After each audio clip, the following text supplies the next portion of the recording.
Hello YouTube, and welcome to a very late review of Aion 2. So I've been playing Aion on the Thailand server, meaning that I have a little bit of ping there, and I'm using exit leg, and it's still playable.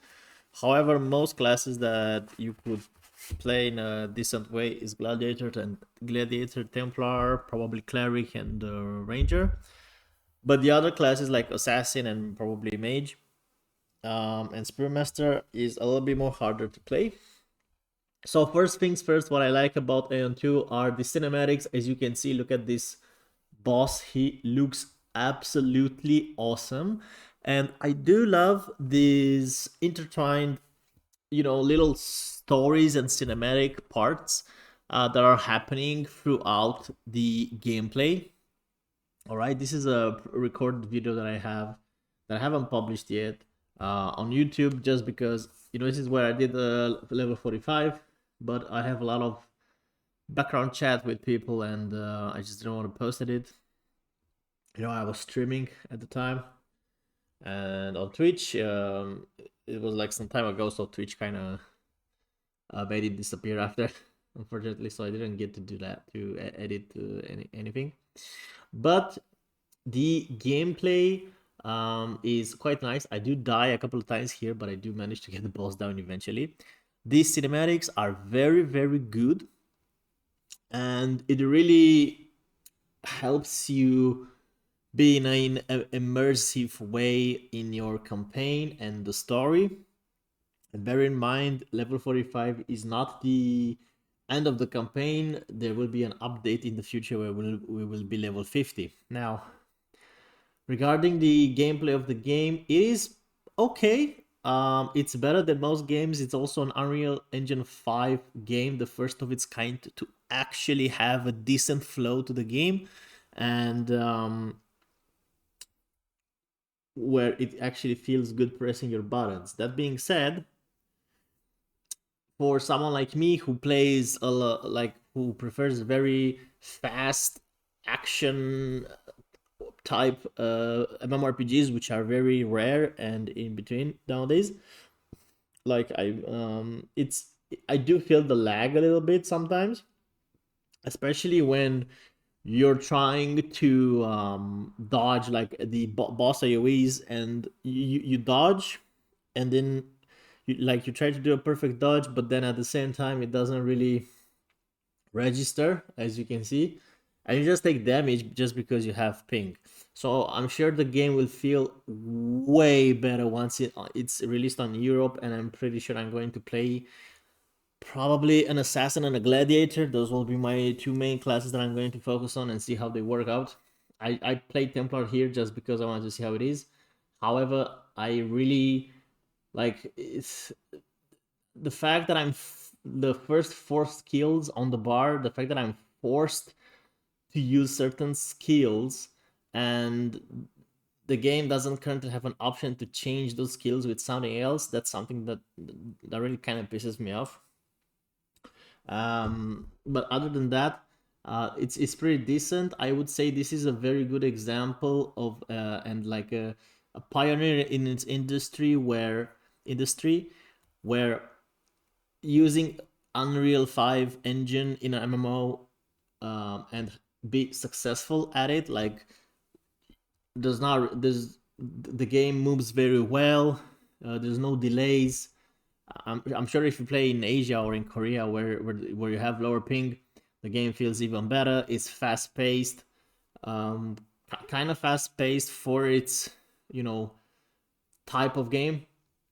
There are mechanics that make sense, like for example the gauge from the bosses where when you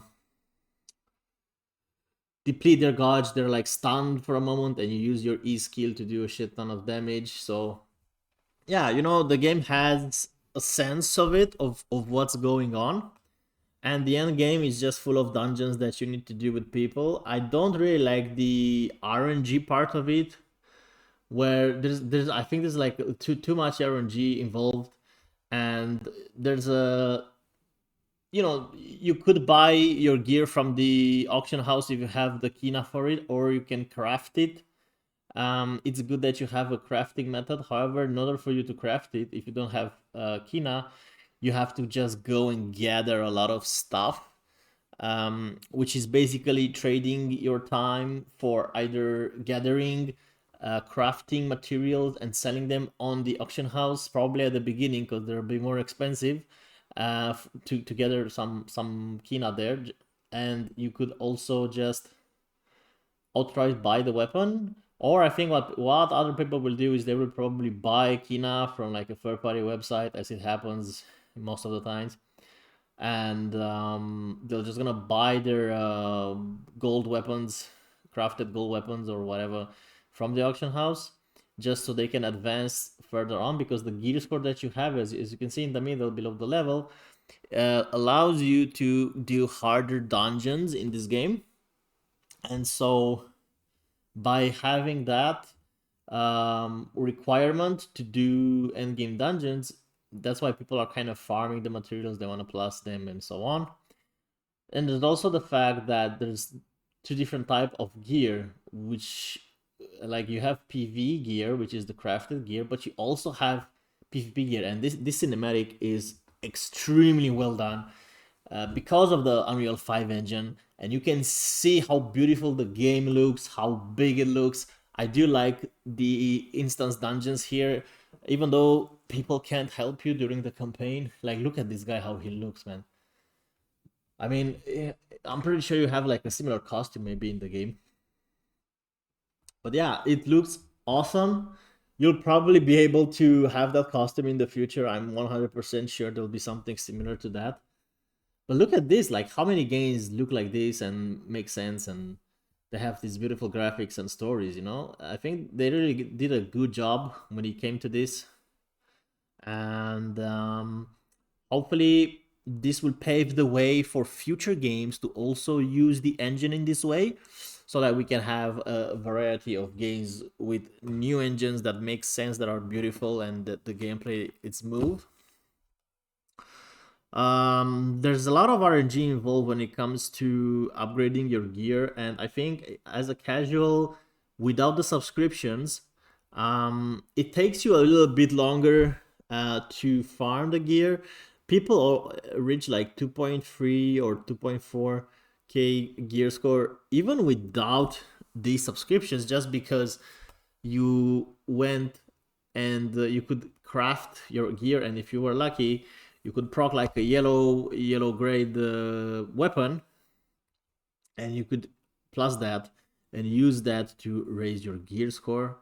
So that's one thing. The wardrobe that you have, where you can change any armor that you're collecting, is a pretty nice addition. And also I think that PvP in this game is a little bit hardcore, in the sense that in order for you to keep up with the players that are playing more, you have to, like, because you have to grind the currency for the PvP armor, which is the abyss points, where mostly you go into the abyss and you kill people for it.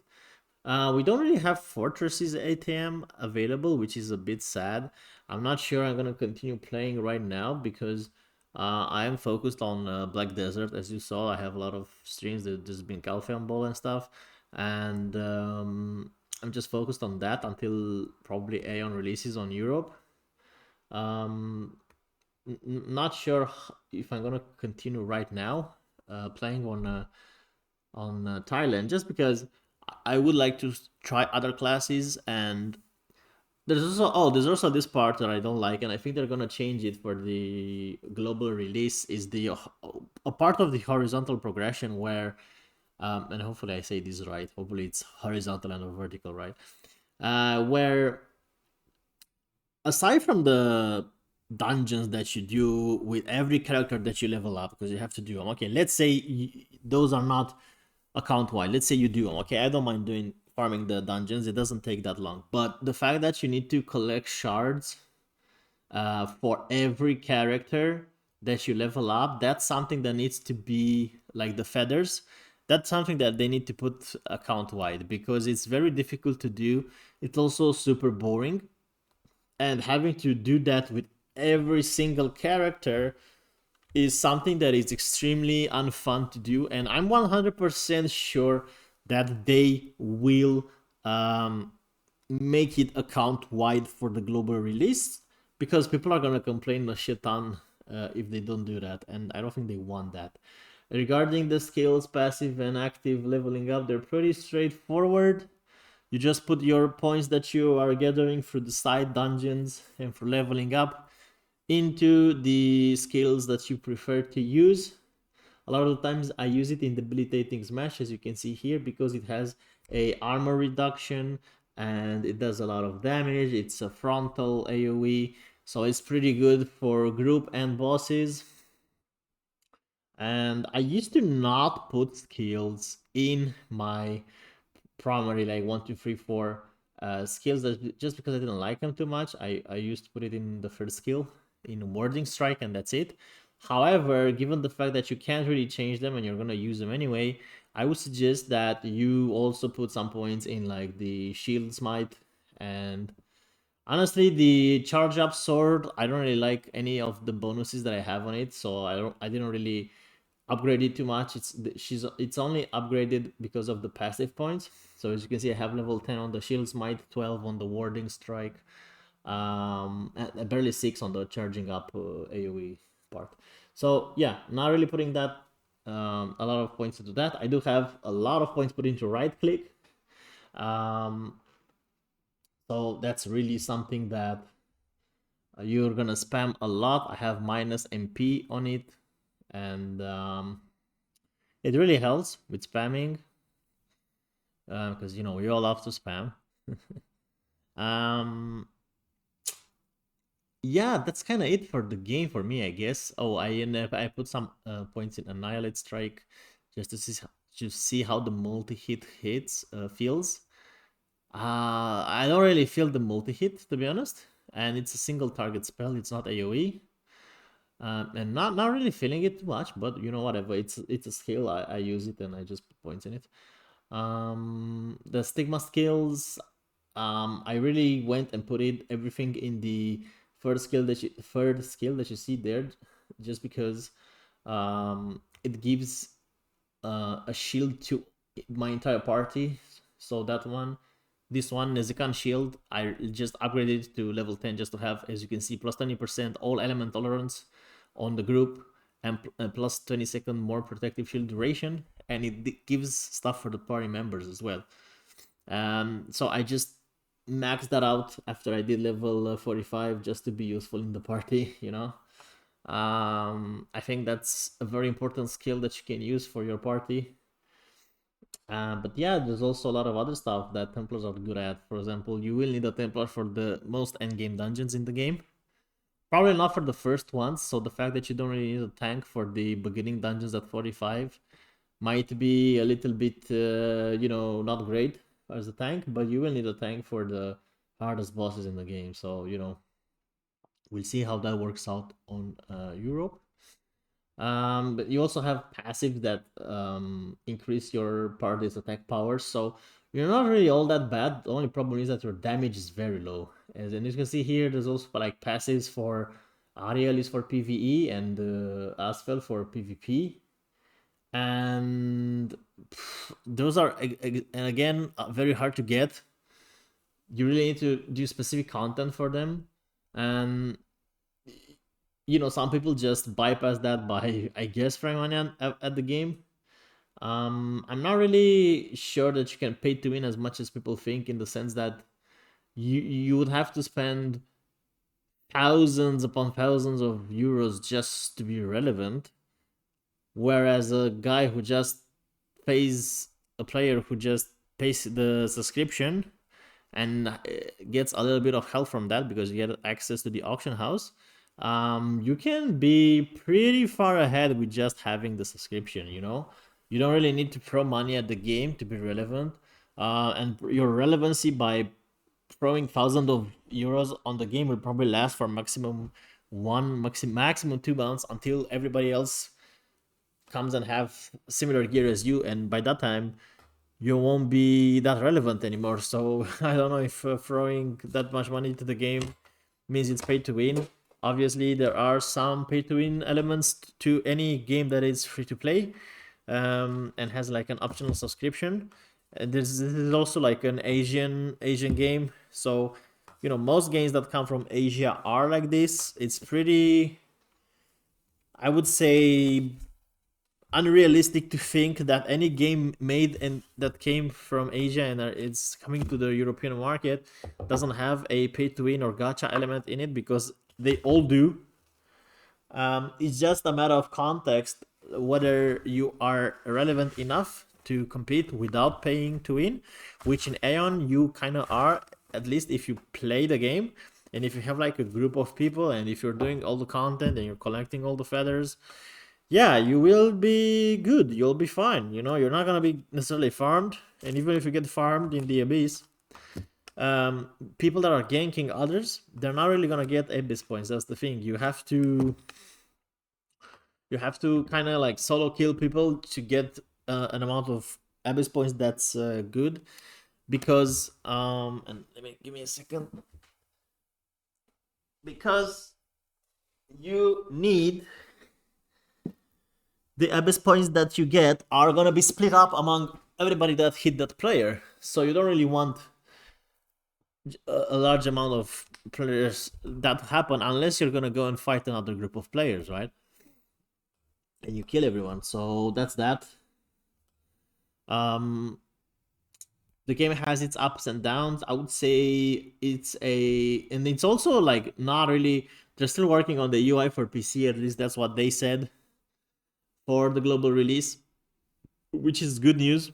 I don't see what they can do more than this, to be honest, because it's pretty fixed and locked in. I would say it's decent. Um, Maybe I would have liked, I don't know, more variety.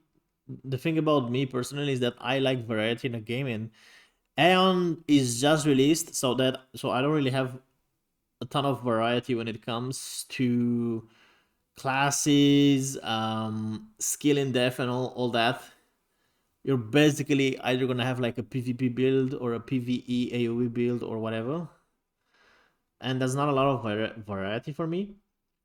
But with that being said, I'm still gonna try out the game in Europe when it comes out, and I'm gonna be more serious about it. So, that's kind of it. I'm sure there are a lot of other YouTube people that have done more of the end game in Aeon 2, and they can explain how it goes. There's a lot of videos that I've seen already, like some weeks ago, and they do make sense. But at the same time, I'm worried that the competitiveness of the game, even in PvE, is a little bit high. Like, because if you don't do your quote unquote dailies and you don't get good drops from the dungeons that you're doing, you're basically not gonna be able to upgrade your gear. And the fact that you have to rely on RNG to get a decent gear slot item is not something that I like too much. But hey, we're gonna see how that works out, and what kind of changes they will do for the global release.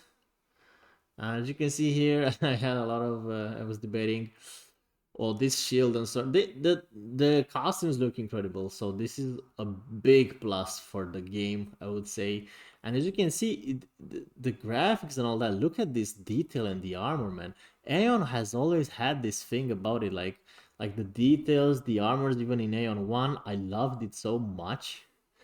My character with the dragon eyes, I liked it so much that I played the game just because at the time it felt like it had the best looking graphics and a decent action paced gameplay. And hopefully, Iron 2 will be the same. Hopefully, it will not be ruined by greed and very bad shop monetization. Right now, it's not. Like, it's not as bad as people thought it will be. So it's very decent, but we still don't know what will happen during the global release. And when they change it, when they change for the global release, um we don't know what kind of shop changes they will do either. A lot of the times, the shop changes were pretty different. However, now it's directly managed by the people in Korea, so we're gonna have to wait and see. Hopefully, it will be a good game, one where you can spend some time with friends and do some PvP. I would say this game is a bit more PvP oriented rather than PvE. You could just do PvE if you want, but I mean, I don't like. From what I understand, the bosses are not really having that much heart of mechanics anyway. So I'm not sure how that will work out for people who want the challenge. You're basically just capped by the gear score that you have in order to advance to the next boss. And maybe they might remove that for the global release a little bit just so people can have a chance at getting gear more easier. With that being said, thank you for watching the video. Have a happy New Year's Eve, and I'm off to stream some Black Desert Online where we're gearing up for that 800 gear score. Come check it out. Follow, like, subscribe, and I will see you all live.